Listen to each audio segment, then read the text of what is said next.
Hi, I'm Suzanne, and this video I'm going to review a pelvic stability exercise. I call it marching in a hook-lying position.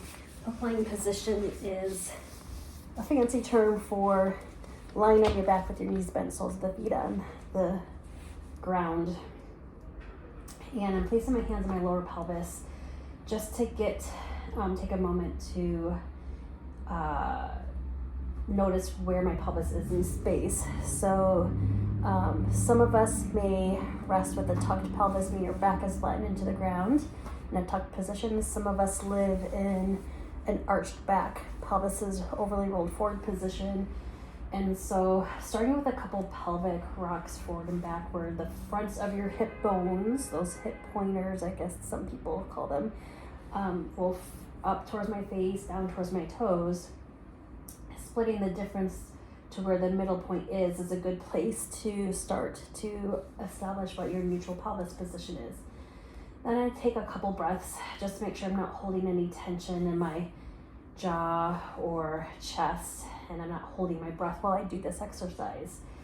Next, I'm going to narrow my waist in towards the center of my body, which will help to turn on my deep stabilizer muscles in my pelvis to lift one leg off the ground in a 90-90 position.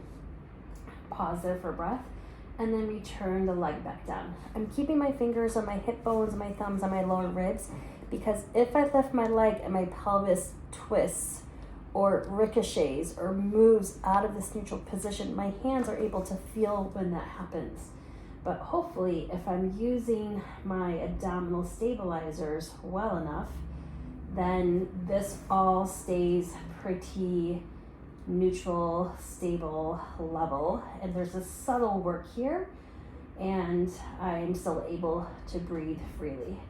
So you can alternate each side, which this reciprocal alternating each side does mimic how our abdominal muscles need to work to stabilize when we're walking and even running at a faster speed.